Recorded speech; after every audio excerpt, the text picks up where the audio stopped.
debe tener esas porosidades, como huecos, como fisuras, como grietas, que precisamente permitirían la liberación de esos gases, que si no estuvieran presentes, la presión que se genera durante el centrifugado y la elevadísima temperatura, ese revestimiento se resquebrajaría y fracasa el colado. A eso me refiero. ¿Está? ¿Se entiende? Sí. Bueno, en odontología tenemos 3 tipos de revestimientos, ¿sí? Los revestimientos aglutinados por yeso, los aglutinados por silicato de etilo y el tercer tipo, que es el revestimiento aglutinado por fosfato. Los que son aglutinados por yeso tradicionalmente son para el colado de oro de baja fusión, prácticamente ya están en desuso, ¿sí? Los aglutinados por silicato de etilo pierden también popularidad, son utilizados más para el colado de aleaciones no preciosas, para prótesis parciales removibles. Ellos presentan poca precisión, poca resistencia, por eso es que fueron perdiendo popularidad, y los procedimientos a través de los cuales los vamos a utilizar son más complejos.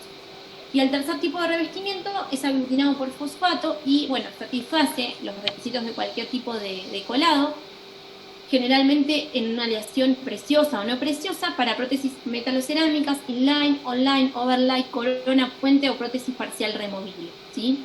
Ya vamos a ver bien los diferentes tipos de prótesis y de restauraciones que tenemos. Pero bueno, sepan que el revestimiento aglutinado por fosfato satisface cualquier tipo de requisito, ¿sí? Es el que más que se utiliza. El que más usa, exacto. Bien, ¿cómo debe ser un revestimiento? Debe ser de fácil manipulación, ¿sí? De fácil realización de mezcla, se prepara igual que el yeso, endurecer en tiempo corto, producir una superficie lisa, ¿sí? Y producir detalles y márgenes del colado, no debe sufrir una descomposición una vez que se calienta, ser poroso, ¿sí? Más o menos es lo que les explicaba Edu, por los poros debe salir el aire cuando entra la aleación fundida a la cámara de moldeo. Una vez terminado el colado debe desprenderse fácilmente de la superficie del colado o del metal, ser resistente a las temperaturas altas y a la presión, ¿sí? Que se le va a ejercer, experimentar la expansión suficiente para contrarrestar, ¿sí? la contracción del patrón de cera y del metal, y debe ser un material económico, ¿sí? Fundamental. Punto número 1. Bien, propiedades físicas. Dentro de las propiedades físicas, esto también lo hemos visto, tiene expansión de fraguado normal, que es la unión del sílice con el hemidrato. Eso genera la expansión y al fraguar, al endurecer, adquiere resistencia. La expansión higroscópica, cuando vean que empieza la palabra con higro, es de agua, ¿sí? Es una expansión lineal que se produce cuando al fraguar entra en contacto con el agua, hasta que se produce su máxima expansión. Y la expansión térmica es producida, por supuesto, a través del calentamiento del revestimiento y la vamos a ir regulando. ¿Y cuáles son las etapas del proceso del colado? ¿Sí? Primero se va a hacer la eliminación de la cera. Después vamos a hacer el colado propiamente dicho. Y luego vamos a extraer ese colado del revestimiento. ¿Cómo vamos a hacer la eliminación de la cera? Bueno, se va a llevar a cabo a través del horno, ¿sí? Lo vamos a programar, esto va a ser a temperatura elevada y va a perder la cera, se calcifica, o sea, se produce una pérdida y una calcinación, hay pérdida de la humedad del revestimiento y hay una expansión térmica del revestimiento. Todo esto se hace a través del horno con una temperatura elevada. Vamos a colocar el aro en el horno. ¿Cómo lo vamos a hacer? Fíjense, primero el horno apagado se va a colocar el aro a 0 grados, ¿sí? Lo vamos a programar a la temperatura de 0. Sí. Reni, por duda, aclará, no es 0 grados, sino la temperatura natural. En 0, claro. Porque eso de 0 grados, sí, no es que está a 0 grados. Sí. Lo ponemos frío. La temperatura natural, o sea, de 0, partimos de 0 y programamos, claro, perfecto. Claro, no es de 0 grados, no es que el horno esté a 0 grados. No, si es CNPT se dice, ¿no? Que recién lo aprendo. Temperatura de laboratorio. Claro, bueno, pero ahí está, pero se entendió, le digo por la duda, aunque sea obvia la explicación, vale la pena aclararlo, ¿no? No es que tenga que estar a 0 grados, sino una temperatura natural del laboratorio. Claro. Y lo que sí se va a programar para que en 2 horas llegue a 600 grados, ¿sí? En este tiempo se va a producir el secado del modelo y la eliminación total de la cera, que es más o menos entre 500 y 600 grados. ¿Sí? En la siguiente hora y media, el horno va a ir aumentando la temperatura hasta llegar a la temperatura programada, la cual finalmente se va a dejar 30 minutos más. ¿Sí? En ese tiempo transcurrido se produce el segundo endurecimiento total del modelo y la expansión térmica. Y la temperatura final va a variar según el trabajo. ¿Sí? ¿Se entendió más o menos? ¿Quedó claro? Según el tipo de metal, se programa si es para una aleación de oro, si es para el cromo cobalto, hay un rango de temperatura muy, muy variado, ¿no? Exacto. Bien. Seguimos. Pasamos al colado propiamente dicho. Una vez que entonces eliminamos la cera, ¿sí? Que fue el primer paso, vamos a pasar al colado propiamente dicho. Este colado necesitamos que haya una fuente térmica para fundir la aleación a través del soplete para alcanzar la temperatura del colado, ¿sí? Ahora lo vamos a ver en el video. Y una fuerza de colado suficiente para introducir el metal en la cámara de moldeo y conseguir la solidificación del metal sometido a la centrífuga, ¿sí? Ahora lo vamos a ver también. Bien, la fusión del metal. Fíjense, vamos a utilizar el cono medio de la llama, ahora también lo vamos a ver en el video, pero se utiliza una fuente calórica que puede ser, bueno, de oxígeno, acetileno, oxígeno, hidrógeno u oxígeno, gas propano-butano, que se funden a 2000 grados, o bien de oxígeno gas que se funde a 1400 grados. Y vamos a utilizar el cono medio de la llama, esto también siempre se pregunta en los parciales, porque el resto oxida la aleación. ¿Sí? Edu, ¿querías decir algo? Sí, no, bueno, ahora después en el video se va a ver, este soplete, fíjense que tiene como una perillita, y después viene la punta donde sale la llama, porque ahí hay dos mangueras que vienen de sendos tubos, el de oxígeno y el acetileno, y ahí convergen en uno, sería el soplete. Ahí hay un regule, una perillita que regula la entrada de gas y del oxígeno. Entonces el operador o el laboratorista primero se enciende y aparece una llama amarillenta, y al regular la entrada de oxígeno y de acetileno hasta lograr una llama cónica azul, que es la más efectiva para provocar la fusión del metal, que es el conito ese azul, que ahora en la película lo van a ver. Claro, que no debe tener más de unos 3 centímetros o 1 pulgada en la distancia mayor con respecto al metal. Ahora después lo van a ver bien en el video. Ahí está. Acá. Bueno, ahí lo que está haciendo primero calentar lo que sería el crisol. Lo que está haciendo Eddie ahí está calentando toda la estructura, porque después recién va el aro, se calienta bien. Para esto el aro está todavía en el horno. Lo que está haciendo está calentando toda esa parte para que no haya una variación muy brusca de temperatura. Fue una consulta, ¿el crisol con las pastillas de metal se calienta también en el horno o directamente con el soplete en la centrífuga? No, es lo que estoy explicando. Mientras el operador está calentando con el crisol ahí con las pastillitas de metal, las pastillitas no están todavía, está calentando el crisol. El aro está en el horno, ¿no? Ahora van a ver en la película, en el videito, cómo tracciona ese aro, coloca luego, tracciona el crisol, coloca el aro y luego las pastillas. Ahora después con el video lo van a entender bien. Pero ahí consulta, profe. Sí, perdón, por el cambio de temperatura entre el crisol y las pastillas. Claro, por eso tiene que estar, ahora después con el video lo van a... Bueno, vos ya sabés cómo es el tema. Hay que ir calentando. No hago fija, pero uso la imaginación. Puede poner en el horno, junto con el aro. Claro, calentarlo primero. Claro. Sí.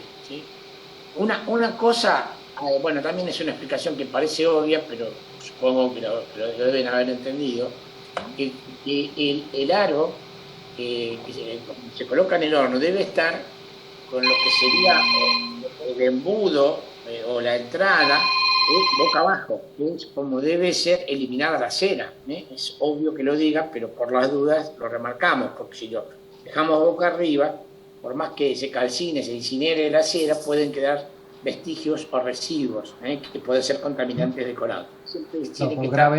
Por gravedad tiene que salir. Por gravedad, claro, algún exceso, algún residuo cae sobre el piso del horno, ¿se entiende? Esto por ahí es una obviedad, pero vale la pena que se lo remarque, ¿no? ¿Se entiende? Sí. Igual, bueno, después cuando lo hagan, lo van a entender más aún. Bueno, lo vamos aclarando para que vayan. Sí, por supuesto. Parece que el dato es un dato importante. Claro, sí, por ahí uno lo daba por sobreentendido, pero vale la pena remarcarlo, ¿no? Nosotros la profesora Cecilia nos había dicho que primero se pone la posición cobaz, en el segundo tiempo de costado y último tiempo boca abajo. Claro, porque la primera etapa es para el desecado, o sea, el secado del ¿cómo es? El revestimiento. Es para eliminar la humedad, pero para calcinar la cera, sí o sí tiene que estar ya boca abajo. Bien, y lo último vamos a extraer del colado del revestimiento. Fíjense cómo se separa. Ay, perdón, Edu. No, está bien. Sí. Después cuando hacemos esto, cuando traemos el colado del revestimiento, este muchacho que no me acuerdo el apellido, me va a entender porque si ha hecho colado, ya el resultado de ese revestimiento es como si fuera arena con un poquitito más de consistencia, porque es de fácil retiro, Sí. porque ya está sometido a altísimas temperaturas, entonces se va desgregando fácilmente. Profe, en la diapositiva anterior, A ver. Sí. el último punto que dice esta distancia debe ser tal que el metal no crepite. ¿Qué significa?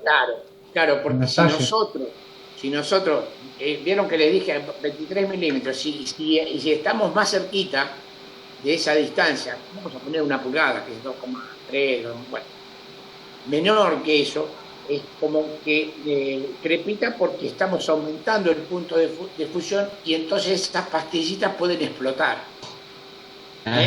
No se funden y pueden explotar y entonces no sirve, fracasa. Por ahí eso no está explicado, pero yo se lo explico. Si crepitan porque estamos excediéndonos o está muy cerca la llama de las pastillitas y entonces esa crepitación nos está marcando de que puede estallar y fracasa el colado también. Sí, digamos que mucha temperatura y no le damos tiempo al oxígeno que libere, entonces por eso explota. Y claro, y estalla y explota y entonces fracasa el colado. Pero bueno, son detalles, pero ya lo van a ver, puede ser que cuando lo hagan, pero son cosas que, bueno, está bueno que surja la inquietud y así lo van teniendo en cuenta. Disculpe, ¿eso se hace ahora, el primer año, o se practica No, eso lo van a hacer el año que viene. Porque yo tan solo ver la situación me da medio como miedo, tenés que estar muy entrenado para hacerlo, con precisión. No, quédese tranquilo. Sí, no, esto es, por lo menos, creo que con un poco de suerte el año que viene, o si no, el tercer año seguro. Porque por ahí sí vamos a tener que hacer pija, toda la parte de prótesis sobre implante, las barras, bueno, sobre dentadura y demás, bueno, ahí hay que hacer sí o sí los colados, así que... Yo ahora en vacaciones me voy a dar una vuelta por los laboratorios a ver quién hace colados y todo para ir viendo. Sería interesante. Sí, cómo no. Me voy a ir a meter, soy bastante metida, así que no me voy a quedar con la duda, voy a ir a ver. Es la única forma. Igual ese día que lo hagamos está Eddie, que es el mecánico que está ahí, bueno, con Ale, con Edu, así que quédense tranquilos. Pero bueno, es un día estresante porque son un montón de colados, así que bueno. Bueno, pasamos a lo que es la triada de Shell, ¿sí? Para evitar que fracase el colado, vamos a tener lo que es la triada de Shell, donde el metal debe entrar en la cámara de colado con presión, ¿sí? No se debe combinar con el oxígeno y la fuerza de la centrífuga debe ser constante hasta que el metal solidifique, ¿sí? Esta es la tríada de Shell, que es para evitar que fracase ese colado que se obtuvo, ¿sí? Ya hablamos de esto, pero ¿se acuerdan que yo les dije que hay que mantener la velocidad de la centrífuga?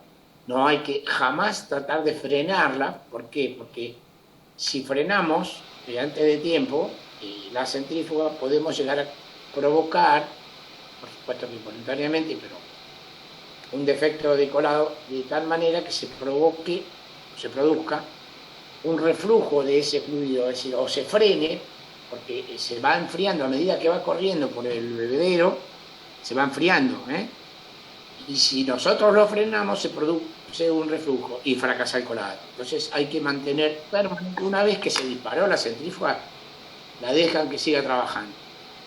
Puede fallar también, pero si nosotros la frenamos, el fracaso es peor todavía. Así que esos 3 datos hay que tenerlos muy presentes. Bueno, sí. La finalización del colado, lo que tenemos que hacer es el desgaste y el pulido del metal, ¿sí? ¿Con qué lo vamos a realizar? Con un disco de carburo, ¿sí? Vamos a eliminar los bebederos y el formador de crisol.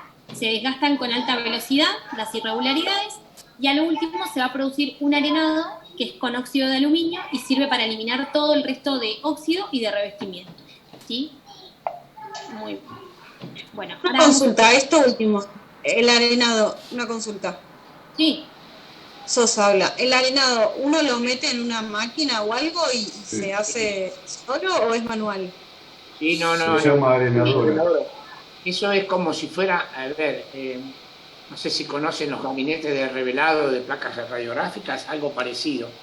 Y sobre todo si se utilizan partículas de óxido de aluminio. Puede ser con partículas de arena o si no, de óxido de aluminio. Si es de óxido de aluminio, es sumamente peligroso. Y no solamente hay que meterlo dentro de un gabinete que uno mete las manos,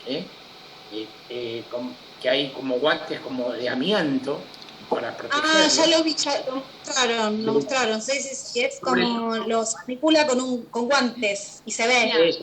Y no cualquier guante. Cualquier guante. Tiene que ser guante de amianto, que hay en las ferreterías, pero algo parecido. Pero ya viene hecho preparado. Pero me quiero referir cuando se habla de partículas de óxido de aluminio, que son muy peligrosas. Si bien tiene una capacidad abrasiva impresionante, pero muy peligrosa porque las partículas de óxido de aluminio quedan en suspensión. Entonces, si bien son muy abrasivas, es muy beneficioso para el objetivo, al quedar en suspensión, el operador tiene que trabajar hasta con gafas y con protección, porque la aspiración de esas partículas pueden llegar a provocar trastornos pulmonares fatales. Yo les estoy exagerando un poco la cosa, así que cuidado con las partículas de óxido de aluminio, que son muy abrasivas y quedan en suspensión. Entonces, se hace dentro de un gabinete. Buena la pregunta. Muy bien. Bueno, dentro de los defectos del colado tenemos, ¿qué pasa si el colado presenta un defecto? Puede presentar un nódulo grande, ¿sí?, en la pieza que vamos a colar. Esto es porque quedó aire atrapado en el revestimiento, ¿sí? No solamente un nódulo grande, sino que múltiples más chiquitos, al azar, no en la pieza que vamos a colar, son debidos a un vaciado inadecuado, porosidad por puntos de contracción, porosidad al azar debido a que el patrón estaba sucio del patrón de cera, presencia de rebarbas, ¿sí? Las causas pueden ser por un cilindro que estaba caído o por un calentamiento rápido de un molde húmedo o no endurecido, ¿sí?, o excesiva fuerza de colado. También puede presentar rebordes o venas, ¿sí? Las causas es por una película de agua sobre el patrón de cera y ocurre cuando no se espera que el revestimiento fragúe. Un acabado parcial debido a patrones que son muy delgados o cuando los grosores de cera son muy delgados y el colado no es total, porque faltó eliminar toda la totalidad de la cera, porque se calentó inadecuadamente el metal, porque hubo una refrigeración excesiva del molde, por una insuficiente fuerza de colado o porque falta de metal fundido, ¿sí? Falta mucho se está por cortar, ¿eh? Ah, no sabía, no lo vi. Y Bueno. estamos fijados. No, me parece que falta poquito. A ver, Falta sí, poquito. ahí tenemos que ver el video. ahí Si termina. quieren, Bueno, no sé, el me parece video- que el video, sí, Bueno, dura más. alguna duda, por eso, alguna duda vayan pensando y cuando conectamos y luego pasamos el video. ¿Alguna Al video. duda hasta acá? Ok, bueno. Salgamos y volvemos a entrar y vemos el videito.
¿No?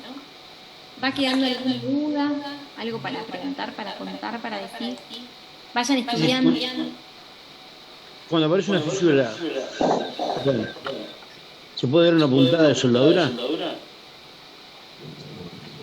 Depende, ¿fisura dónde decís vos? ¿En el colado? Sí. Depende, hay que ver qué tipo de metal. Por ejemplo, el cromo es casi imposible.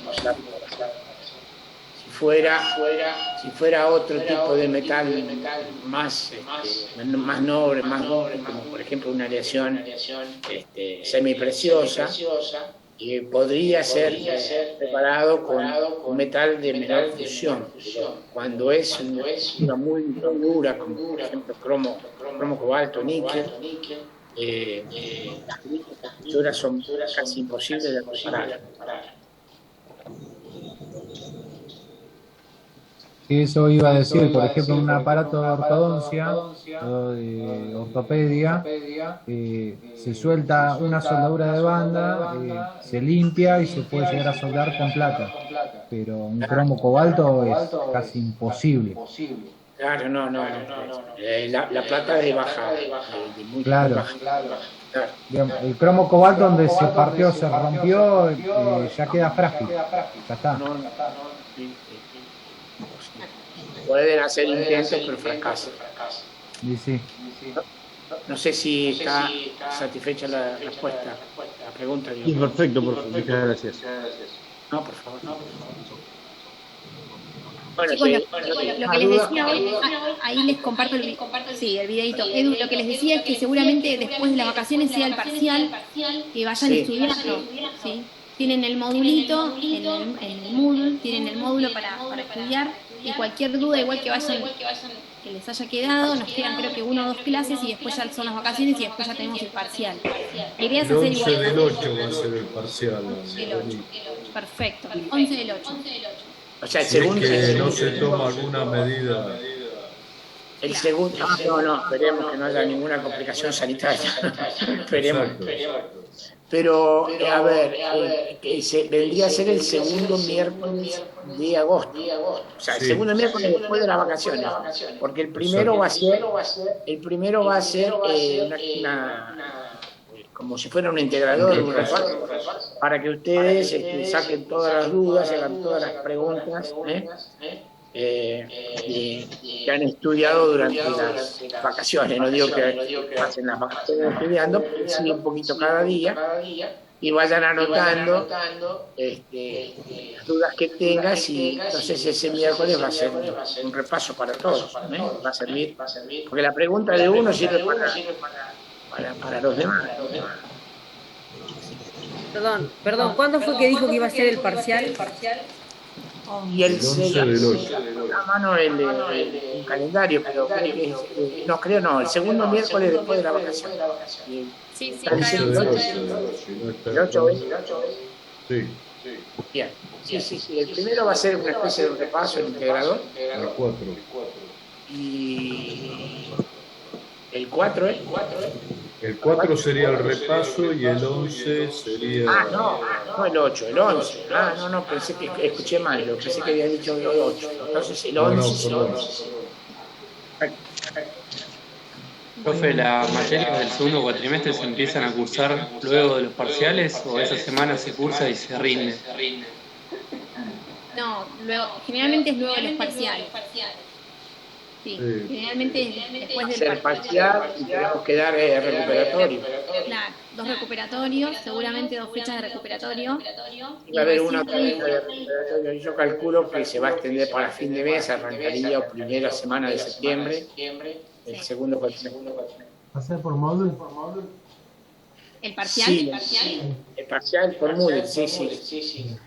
Porque, a ver, podría ser por Zoom, pero lo que pasa es que somos muy poquitos. De 6 que éramos originalmente, ya creo que les comentamos, por una grata noticia, tenemos 2 docentes con licencia por maternidad, y entonces quedamos 4. Entonces son muchos para el Zoom, y vamos a estar todo el día tomando examen por Zoom. Entonces no nos queda otra alternativa que tomar por la plataforma, ¿sí? Que tiene la ventaja que es instantáneo, porque terminan de rendir, aprietan y en poquitos segundos tienen el resultado. Chicos, ahí hay una pregunta en el chat, ahí se las respondo. Generalmente les va a pasar durante siempre cerca entre sí. Van a ser más o menos entre 1 o 2 semanas todos los parciales juntos. Generalmente es así, en odontología es de la misma forma, ¿sí? Porque termina el cuatrimestre y se toma. Por eso pasa a veces que por ahí en una semana tienen 2 o 3 parciales, ¿sí? También las materias se relacionan, van de la mano, así que lo que estudian para una les va a servir para la otra, ¿sí? Pero sí, generalmente son más o menos cerca las fechas de los parciales. Les va a pasar de acá a los 3 años, ¿sí? Después ya no se quejan más porque ya se acostumbran. Pero bueno, por eso nosotros siempre desde el día 1 les decimos, porque después se acumula y es bastante, ¿sí? Profe, a mí me quedó duda con el término